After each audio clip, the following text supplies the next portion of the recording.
The Frankfort man accused of pinning his ex-wife between two cars appearing in court this morning. She's the only incumbent, the only one from Oneida County, and the only one to appear on the Democratic, Republican, and Conservative Party lines. If you question Jim's love for the Boilermaker, just take a look. I want everyone to see this. This is commitment, people. Here on Genesee Street in preparation for tonight's New Year's Eve event. Ms. Tenney, a high number of young voters are expected in this coming election, particularly those under the age of 25. Why do you deserve their vote over your opponent, and what issues do you feel affect that particular demographic that you can address better than your opponent? Thank you. Well, I have a son who's 29 years old, and he's under 30. You can hear performing right behind me, and they're performing for the final time. Have you there seen a significant decline in your average donations? Is there an issue there, and are there any other shortages that you're experiencing? We have been notified by the Red Cross. Republican incumbent Elise Stefanik easily outdistancing Democrat Tedra Cobb by more than 73,000 votes. This is a rematch from 2018. The Otsego County Health Department is now reporting 685 positive cases of COVID-19. And you mentioned free curriculum. Are there any other resources that you use or maybe you would suggest to someone who's getting in this role for the first time? Okay, there are two things I would recommend. In a recent Siena College poll for this election, the numbers painted a similar picture. Tenney had a slim lead in Oneida County, but Brindisi had a significant lead in Broome County. So, Mike, my question to you is, how likely is it that the Binghamton area could be a main deciding factor for this race once again? I don't think it's a could be. I think it will be. There's no question about it. I'm Thomas Fleming with your Eyewitness News digital report. Oneida County has set new all-time highs in single-day new COVID-19 cases, not once but twice this week. And the county executive says this is no coincidence. It's a direct result from lax behavior and, in some cases, outright disregard of COVID-19 guidelines and regulations. This is the surge that we were told about for the fall.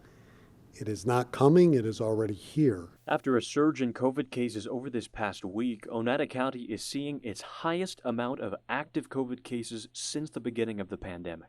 County health officials reported 49 new cases on both Friday and Saturday, 79 over the next 2 days, and set new single-day records with 68 and 74 cases on Tuesday and Wednesday. That brings the current active total to well over 500, the highest total since March. County Executive Anthony Pacenti says a portion of those new cases have resulted from parties and gatherings, including a recent wedding with over 200 reported people, and it's starting to affect government facilities. The results are a cluster that has resulted in a contact tracing effort that has effectively shut down our Child Advocacy Center. Pacenti mentioned a wedding that took place in Trenton at a private residence. A police officer in attendance has since returned to work 20 miles south in Utica, and now employees at that facility have tested positive. We can't let our guard down. We truly can't. Oneida County Sheriff Robert Mashel says it wasn't one of his officers. The Child Advocacy Center employees are currently working remotely, but he hopes everyone can be back in a few weeks. I'm sure the people at a wedding, 20 miles north of here, didn't think that it was going to affect the operations of a specialized, highly trained unit that only deals with victims of sexual abuse cases, but it did.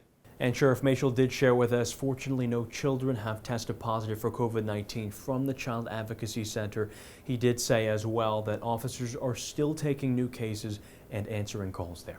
Reporting in the newsroom, Thomas Fleming, Eyewitness News. This is Eyewitness News at 11 on WUTR. Tonight's top stories at 11. We've now seen this viral video showing one man hurling racial slurs at a Utica woman. We spoke with her on what happened that we didn't see and what got her to start recording. And the controversy in Cooperstown behind one word. Is it racist and should it be changed? More on that word and that discussion coming tonight. And the days of you being woken up by fireworks might soon be over. The Utica police busting 2 local businesses selling them illegally. That and more coming on Eyewitness News, and it starts right now.